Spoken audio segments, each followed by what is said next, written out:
A biblical perspective on life, culture and current events. This is 2020 on Vision.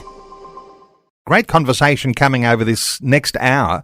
You'll be able to help direct where our conversation goes. Of course, this time of year, we all have a special focus on money and the application of biblical wisdom to our finances. And with so many of us under that extra pressure as the cost of living seems to have taken the wind out of our sails, we might be interested in God's wisdom around money, around investments, around taxes, and an eye on the special needs that there might be developing in our own families and in our wider communities. Well, the end of financial year is creeping up, and finance expert Alex Cook is back with us. Alex is a former stockbroker. He's been a successful financial planner, and he is founder of Wealth with Purpose. His ministry is to help equip Christian believers to honour God with their finances by teaching sound financial skills when times are good and when times are tough. Alex Cook, a special welcome back to 2020. Thanks, Neil. It's great to be back on the program. Alex, let's start, as we often do when we're going to be talking finances and we're going to be talking godly, biblical wisdom applied, but let's start with a bit of an outlook economically, so far as our local conditions here in Australia and what's going on around the world. Where do you like to start if we're talking about impressions on our finance outlook? Yeah, well, look, I think it's probably fair to say that Australia is pretty much in recession or very close to it. It won't be officially called that, okay, because to have an official recession, you have to have what we call, or what economists will call, 2 negative quarters of GDP growth. GDP standing for gross domestic product, which just simply means the value of goods and services traded in the economy. So at the moment, that is very slightly positive. However, because Australia's got very high immigration at the moment, GDP per capita is actually negative and has been for the last 3 or 4 quarters now. And so many people, I'm sure, listening would actually feel, you know what, it feels a bit like a recession. Things are slowing down, cost of living's going up, and they probably feel a bit of the pinch, so to speak. And so that's very much the conditions I think we're seeing now. And that's also reflected in retail sales. You know, typically, and I'm just reflecting on years, even decades gone by, there's always a reluctance to use the R word, the word recession, because, as you say, we're not technically going to be in a recession. As soon as you start talking about recession and the R word, there is a tendency to batten down the hatches, and that actually has effects on the economy anyway. But when you talk about a per capita recession, and this is being widely talked about, that has its own effects, doesn't it, on how we even think about how we use our money? Oh, certainly. And you're absolutely right. The psychological impact is significant.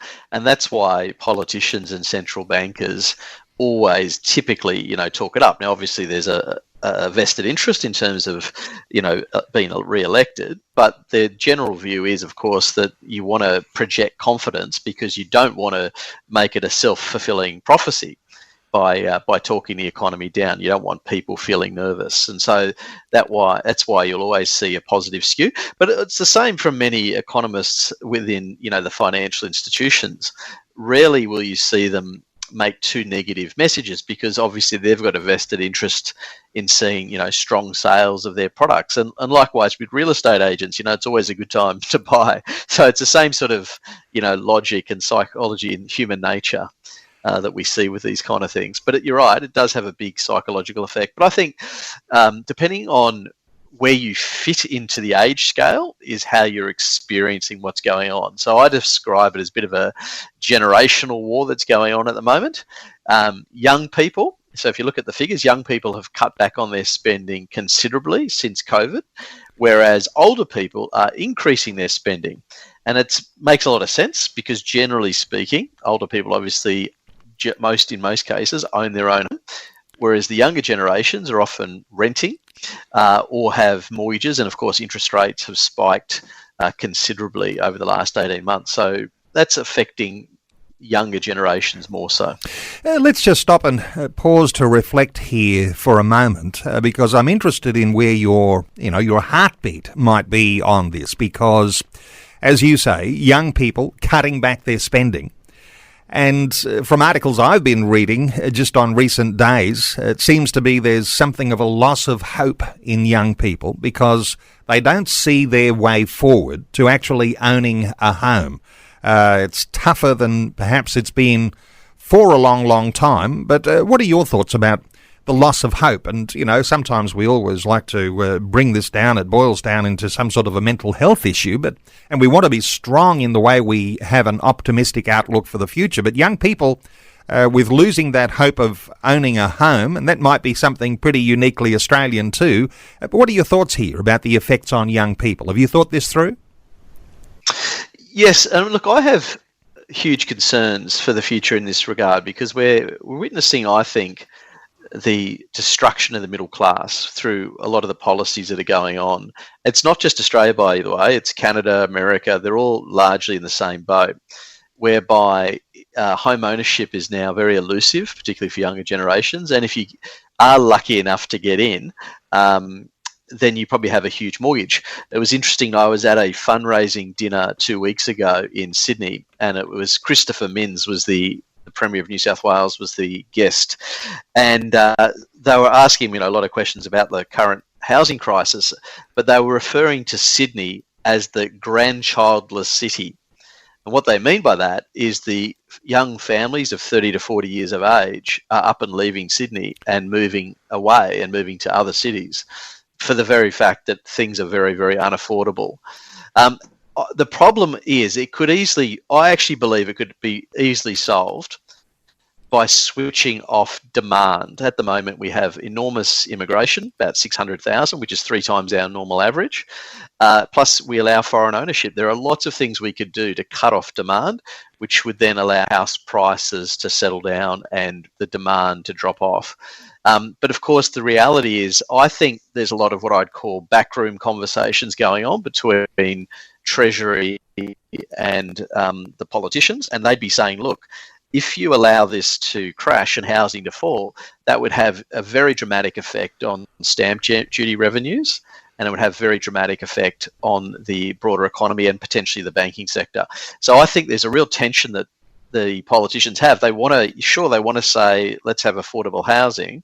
But on the flip side is, if they allow what should happen, which is house prices fall so younger people can buy it, then that would have a potentially very negative effect on government revenues as well as on the banking sector. I think there's a lot of things that we're not really hearing about in the media that is probably going on behind the scenes that are driving a lot of the decisions.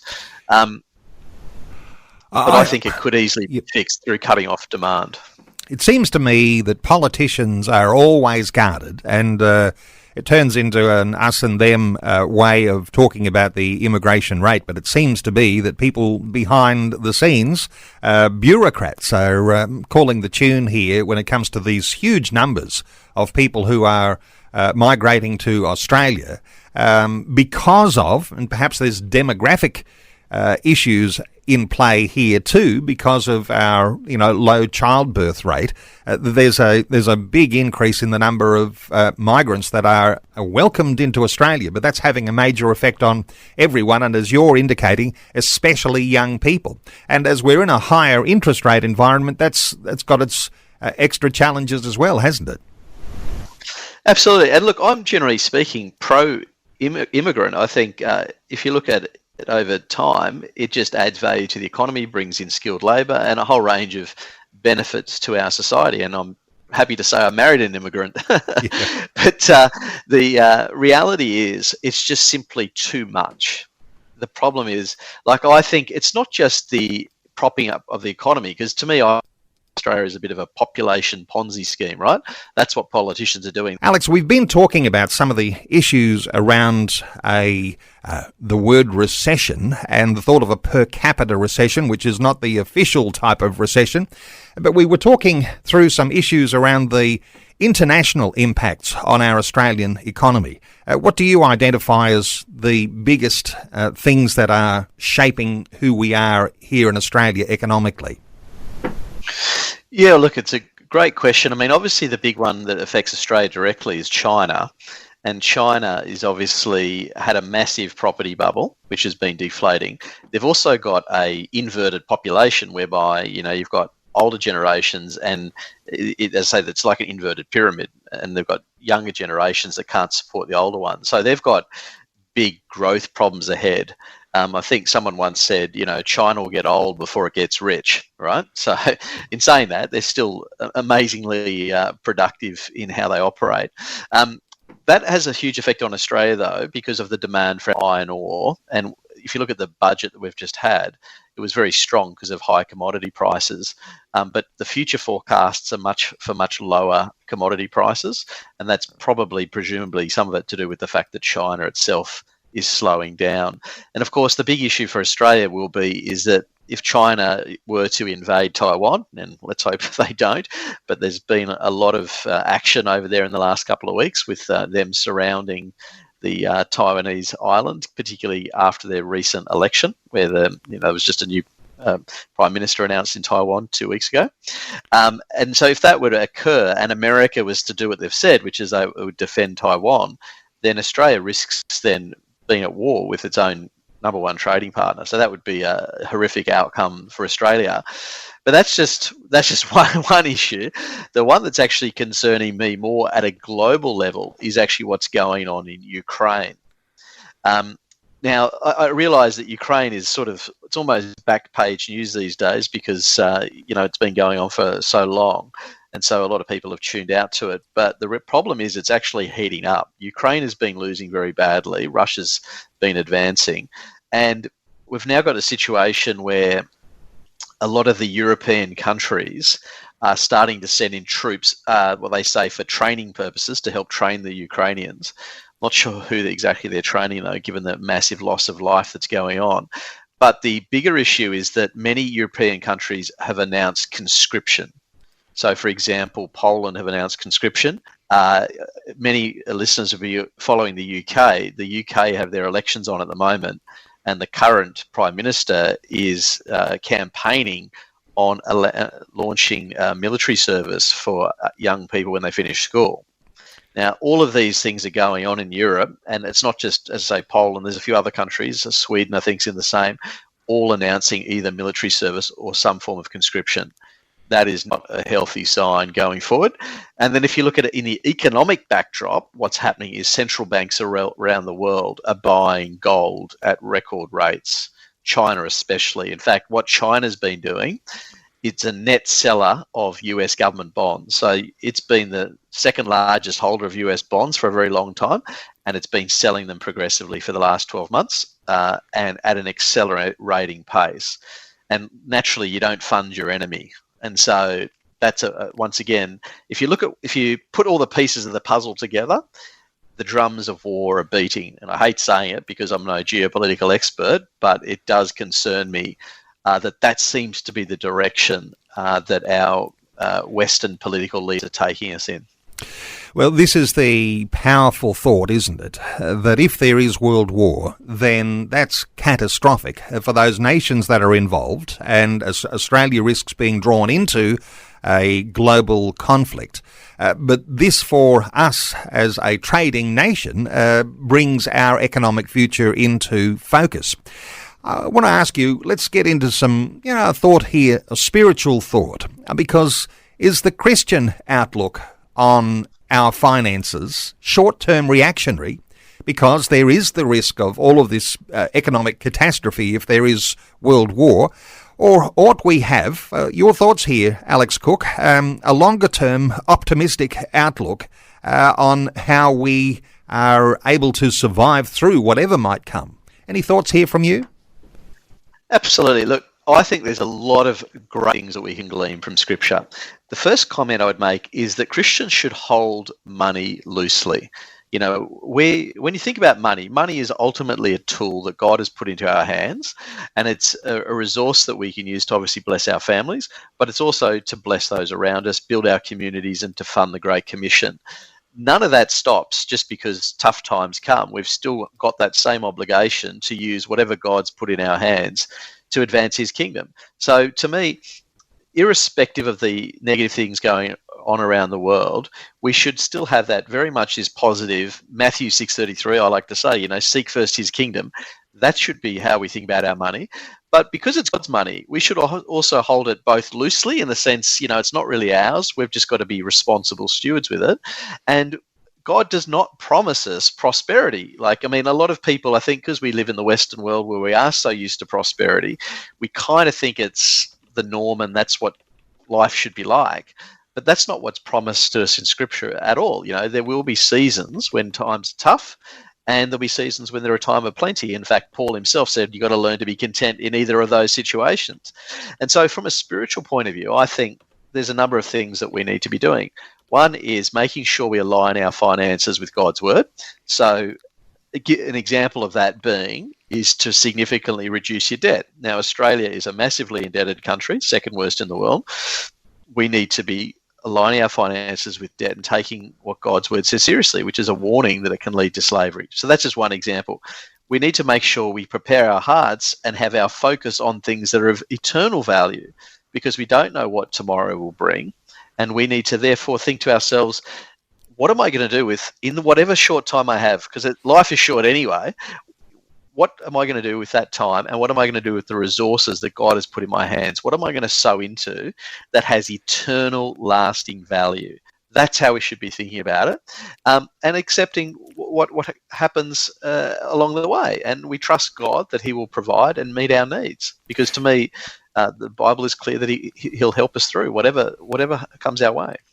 Well, it's sobering, isn't it, to think that we need to adjust the way we think about our finances because there are tougher times economically in the world.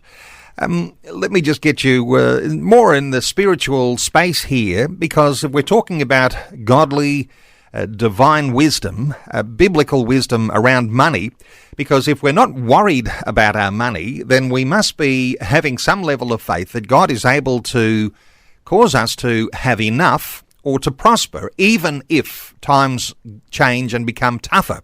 Any thoughts around how we might think, even, some will say, oh, this is, moving into the miraculous and the expectation of God's supernatural provision here.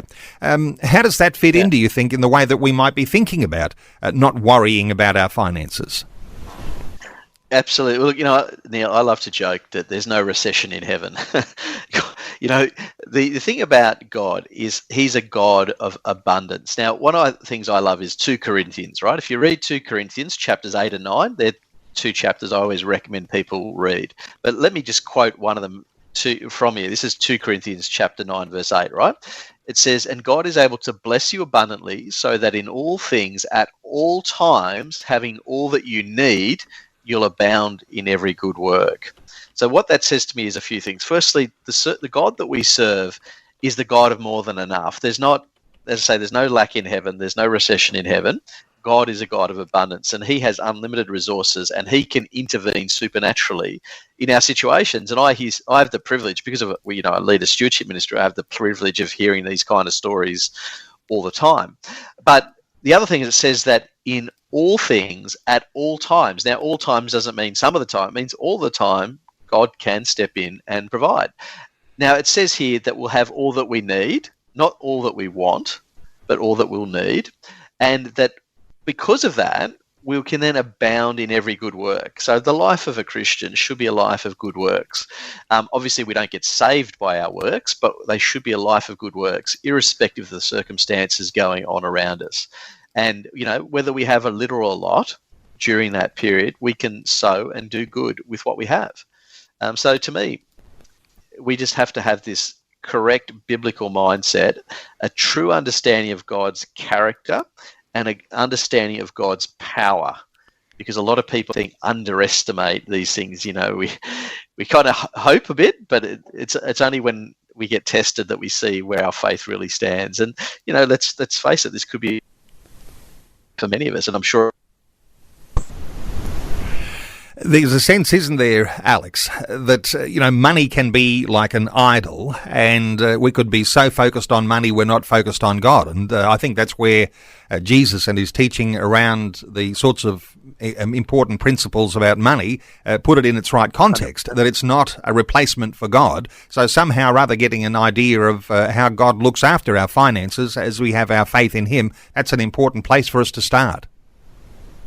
Oh, 100%. And I think this is a big issue in Western culture, is that we do tend to idolize money. We tend to easily elevate it above God. I mean, I think the thing about money, and the reason why the Bible talks so much about it, something like 2,350 verses, Jesus pretty much talked about more about money than most other topics. And I think the simple reason for that is it's the ultimate heart issue. And at the end of the day, the ultimate thing is that we get saved. And the reality is money is a tool that the devil can also use against us by trying to use it as a tool to take us away from God. A verse I always love is from Deuteronomy 8:18, where it says, "Remember the Lord, for it is he who gives you the ability to produce wealth." Now, what often happens when people get wealth, and Australia to me has a lot of wealth, but when you get it, you tend to forget God. And I think that's what we see in Australia today. Many people think, oh, I've got everything. I've got a nice car. I go to the beach. I've got a great life. And therefore, they've forgotten God. Financial year is within sight, coming up June 30. The good news that some might be looking forward to is that there are some tax cuts that are due to kick in on the day after. What are you thinking we ought to be anticipating around those tax cuts? Yeah, look, I mean, they obviously got announced a couple of months ago and then confirmed during the budget, so that's all good news. I mean, at the end of the day, anything I think that puts more money in people's pockets, particularly at the moment, is a good thing. In theory, tax cuts are slightly inflationary, but in this case, I think they're fairly minor. The Morrison government had the stage 3 tax cuts in play, that were legislated a few years ago, and the current government has continued that, but just albeit at a lower level. So that's a positive thing. As I say, the good news for all of us is you'll have a little bit more extra take-home pay come off, from 1 July, which can only be a good thing. When I went to Woolies the other day, I was shocked by how much $100 bought me. Yes. We're all shocked every week. The interesting thing is here, what we're going to be getting that little extra because of a tax cut, because inflation is staying at a higher level. It's like some of those extra gains that we might be thinking are good, very quickly being taken away in the same moment. So sometimes we're not that much better off. Yeah, and look, the inflation is a big issue. The good news is it's come down, right? Now, keep in mind, people often confuse inflation with prices. Inflation is still high, but it's just reducing. But prices themselves are still going up, albeit at a reduced rate. So the good news is the price increases are starting to slow down, but nonetheless, they are still rising, which is what everyone's still feeling. So the problem that we've got, and this is a tug of war, if you like, between the Reserve Bank, who have a very blunt instrument of interest rates as their only real tool, and then you've got the federal government who controls fiscal policy. And essentially, they're playing against each other. The government's spending is inflationary. If you look at the various policies, whether you look at immigration, you look at the government spending, the government is growing. I mean, I was staggered when I saw in the budget 36,000 new jobs added to the public sector. I mean, just staggering growth. So all of those things, and particularly energy policy, are all inflationary for the most part. But then you've got the Reserve Bank, which is then trying to jack up interest rates to try and bring that inflation under control. And to date, they have been sort of semi-successful. As I say, inflation is coming down, but probably not at a rate fast enough they'd hope for. I think what may help it later on in the year is unemployment is starting to tick up. So if you look at one of the interesting things is job applications. So the number of people going for jobs is actually increasing significantly. That tends to suggest that people are either trying to get more work or that there's less jobs available for everyone, given that the amount of people going for a single job. So that sort of would suggest that the unemployment rate will rise more towards the end of the year, which is, of course, deflationary in nature. And so that'll hopefully relieve the pressure on the RBA with rates. So hopefully we might get rate cuts next year. I'd be surprised if we get any this year, though. Okay, we're taking calls. 1-800 316 316. You can help direct where our conversation goes. Let's take a call. Robin is in Logan Village in Queensland. Hey, Robin, welcome. Hello, thank you. What are your having me. thoughts? What are your thoughts, Robin? Well, I'm a service provider. I'm a mobile dog groomer, and the sort of recession chills me to my marrow bone. What happens to us if there's a recession? What happens to the service providers, to the cafe owners, to the restaurant owners? Unfortunately, we're the first to go. Well, people are cutting their costs.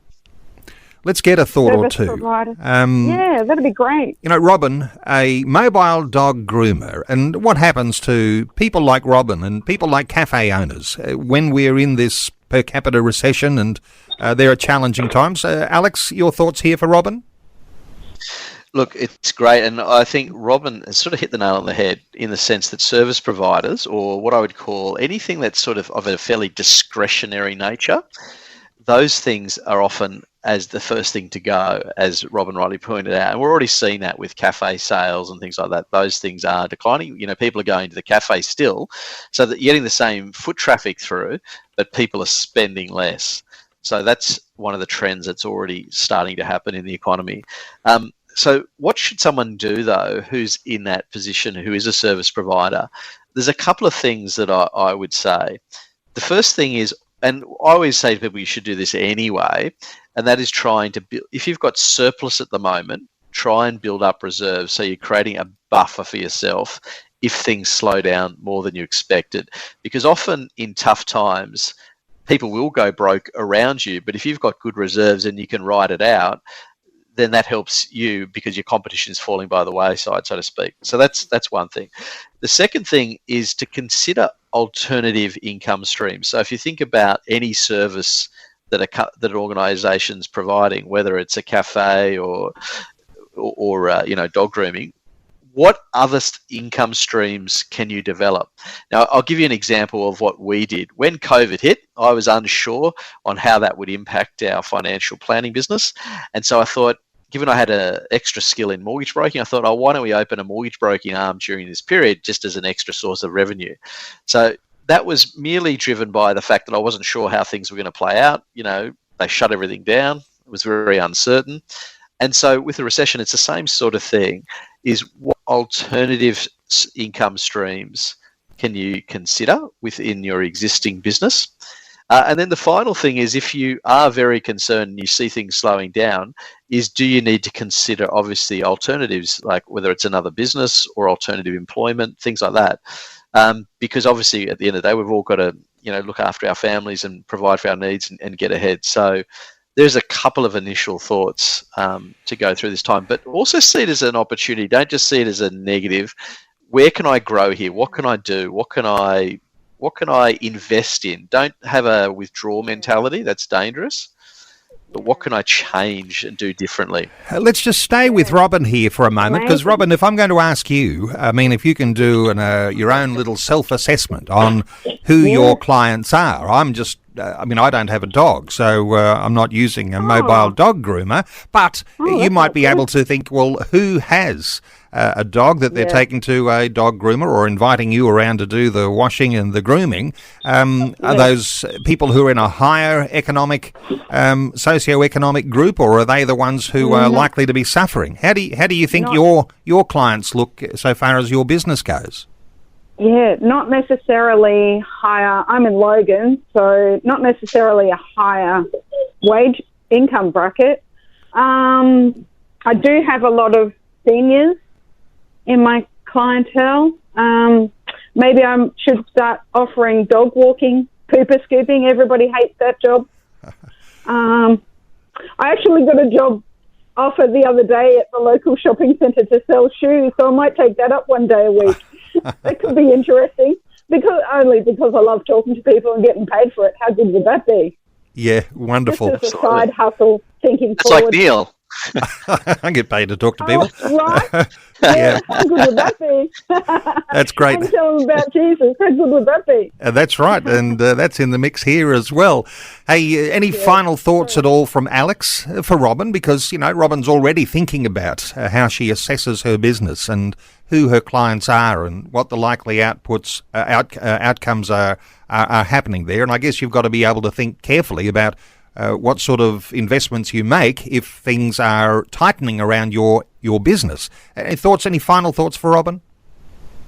Yeah, look, I think Robin's hit the nail on the head, and she's aware of what the issues are and where it may be heading, right? So that's the critical thing, being awake and aware to what's going on. So my thought is, what can you do to look at growing your skill base and taking that into potentially new areas? Now, I always say people here, they need to be careful. So you don't want to put too much capital at risk. That's the first thing. You've got to be careful there. But also you want to make sure that you don't lose focus on what you're already good at, because it may well be that we say, let's use your business example of dog grooming. Maybe you just need to focus more relentlessly on growing your customer base, because to me, any small business at the end of the day is all about getting customers. So you've obviously already got the skill set. It's more about, well, how do I keep growing and growing my income stream? So having that, I think that positive, get up in the morning and go get them kind of attitude, where we're going to look at growth rather than withdrawal, is critical during this time. Robin in Logan Village, thank you so much for your call. Our talkback line is open on 1800 316 316. You might have a question or a scenario you'd like to put to Alex for his reflection on those things. 1800 316 316. Alex, let me just squeeze in a little thought here, because tougher economic times, less finance, less of the fat to be able to give generously when it comes to, say, churches and charities. People are perhaps even thinking through the issues about how their giving works. What's your advice when it comes to how you give and those issues of generosity when times are tougher for the Christian believer? Yeah, look, this is an opportunity for Christians, I think, to step out in faith. And firstly, to grow your own personal faith, because when tough times come, the natural human nature is to withhold. That's how we to go into ourselves. But to me, faith does the opposite in this particular scenario. And that is, we should step out in faith and say, who am I going to help through these particular times, and try and maintain our level of giving, and potentially, if you're in good circumstances, increase it. I think, I love this particular passage where it says, a generous person will prosper. Whoever refreshes others will be refreshed. That's from Proverbs 11:25, which I think is a great way to think about as Christians, particularly as we're thinking about 30 June and we're thinking about our giving and reflecting on what we're sowing into. Christians are in the refreshment business. We should be thinking, how do we bless others and how do we improve the lot of other people? And this is a wonderful time to do that. But it's very dangerous, I think, to fall into the withholding mentality. It's not to say that you are reckless or anything like that. We should give within our means, but we should not have that withhold mentality. We should not let fear cripple us, because I think when people hear the words recession, etc., that fear creeps in, and that's dangerous, because that's not from God. Fear is something that will cloud our judgment and will lead to probably unwise business decisions or in financial decisions. This is the time to walk closer with God. What are your thoughts here for that person who hides behind a mask? Things are not as easy as they were. All of a sudden, the outgoings are bigger than what's coming in, and you recognise that there are some challenging times, but you may be feeling like you've got a little bit of social status, or you like driving that nice car and you don't want to downsize, you don't want to do all sorts of things that your circumstances, you try to disguise your circumstances. Is there any sorts of insights that you can glean from being a Christian, godly wisdom on those sorts of social status things, and when money gets tight? Yeah, I mean, ultimately, I think what you're describing there, Neil, is what I'd call is an identity issue. I think the reality is many of us get our identity either from what we do or from what we have. And that's a dangerous place to be because, as you say, rightly, in tough times, those things can be stretched and challenged. I remember during the 1990s recession, my father said to me that there were guys that would hop on the train and go to work every day, get dressed in their suit to go to jobs that they didn't actually have because they were embarrassed to tell others. And I think for a Christian, what should make us quite different in this respect is that we get our identity from the fact that we are precious children of God and that our value has absolutely nothing to do with what we have or the particular occupation we have. That's not where we get our value from. We get our value from the fact that we are loved by God and that we are of enormous value to Him. And that's what we should be thinking about. So sometimes we may need to grow in this area and eat humble pie and be willing to downsize, whether it's downsize our house, downsize our lifestyle, downsize our car, all those things should be a mark of Christian maturity, that we're willing to part with those things. As I mentioned right at the very start, we talked about the fact that as a Christian, we should hold money loosely. And I think someone who doesn't idolize money is far more likely to do that because we can't get ourselves into the situation where we find ourselves in an identity crisis because we're getting our identity from what we have and what we do. That's it's a dangerous position to be in. And God wants us to draw closer to Him and find true value and true prosperity. Challenging, isn't it, to think of parents who might be assessing things are not as good as they were, or the rent's doubled in this past year, or our mortgage is now out of control, and we're raising kids in this circumstance too. How do you think we work with our kids when we've faced with some challenging situations and helping our kids understand where we're at? Any thoughts here? Yeah, well, look, there's a great passage, Neil, in Proverbs where it says, start children off on the way they should go, and even when they are old, they will not turn from it. So what it says to me is when you're teaching your kids, whether it's a season of plenty or a season of little, the principles still apply, and we need to be teaching that to our kids along the way. And also using tough times as an opportunity to explain to them about the realities of life, the challenges that we face, and the need to be good stewards with what the resources we have, and of course potentially even acknowledging the mistakes that we make, because that way we can teach our kids, they can grow from that and see that we don't make the same. Hopefully, we train them so they don't make the same mistakes that we've made when it comes to money. But to me, obviously we're talking about 30 June as well with your kids. There's a great, wonderful opportunity to get them thinking about giving.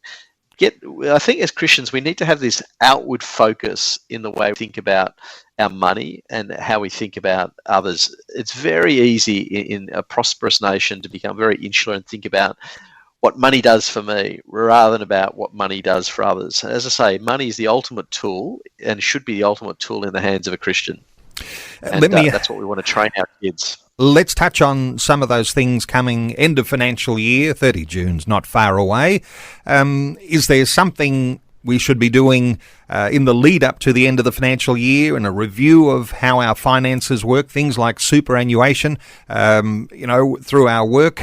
What sort of things would we be thinking about so far as getting the most with our super and in our employment, all sorts of things that might work there? Yeah, look, probably the two areas are superannuation and getting your taxes in order. And that's where there's lots of opportunities. Now, obviously, we've got limited time now to be able to go through all of them. But with superannuation, the main concept that I want to impart to people is that superannuation is a great long-term, low-tax vehicle. And so there are many opportunities to contribute into super before the end of the financial year that may give you a tax benefit. So for some people, they might be able to put money into super and claim it as a tax deduction. Some people may be able to put money into super and get what we call a government co-contribution, where the government tops up your super. Others can do what's called a spouse contribution, which enables tax rebates to the other spouse. So there's those kinds of things. Now, what I'd say to people is jump on the tax office website and you can look at these various strategies, or ideally seek financial advice from a licensed financial advisor or from a tax agent so you can take advantage of these things. To me, being a good steward involves looking at these things and learning about them. You don't have to become a financial guru or anything like that, but be willing to learn the basics so that you're a good steward of what was put in your hands and you take advantage of the opportunities before you. And then on the tax side, a great opportunity. It's, firstly, I always say, do your taxes honestly. That you expect me to say that. Give to Caesar what is Caesar's, give to God what is God's. But the thing here is I think being a good steward looks at ways of how do I minimise my tax in ways that are very legal and things that I can, legally claim. What can I claim as a tax deduction? What investment decisions should I make? So, for example, when you invest money, if you make a capital gain, rather than selling an investment between now and 30 June, if you wait till 1 July, you defer the capital gains tax liability for 12 months. So there's all little things like that you can learn and take advantage of to be a good steward and manage your tax liability in a way that's responsible and perfectly legal. Once again, I always encourage people, to reach out, get advice, learn these things, talk to experts, but become a good steward by learning them. And most of it isn't as complicated as it's made out to be. I know a lot of people think of money, they think it's complicated, but if you do the basics well, you'll get ahead and do well. And of course, the main thing is just to make sure you honour God with your finances as you go about doing this and doing it all with integrity. Fabulous insights today, Alex Cook, as always. And to connect listeners with Alex, there is a website, wealthwithpurpose.com. Alex is the founder of Wealth with Purpose. It's his ministry arm that helps to equip Christians to honour God with their finances, teaching sound financial skills. So wealthwithpurpose.com. You'll find a lot of free resource content on that website, ebooks, the My Toolkit, there are free videos, there's podcast content there as well, wealthwithpurpose.com. You can also follow Alex on Facebook and on Twitter. There's also an Ask Alex at wealthwithpurpose.com email if you want to directly connect with Alex Cook. Alex, always great getting your insights. Thanks so much for sharing those with us today on 2020. Thanks, Neil. My pleasure. Thanks for having me on. Thanks for taking time to listen to this audio on demand from Vision Christian Media. To find out more about us, go to vision.org.au.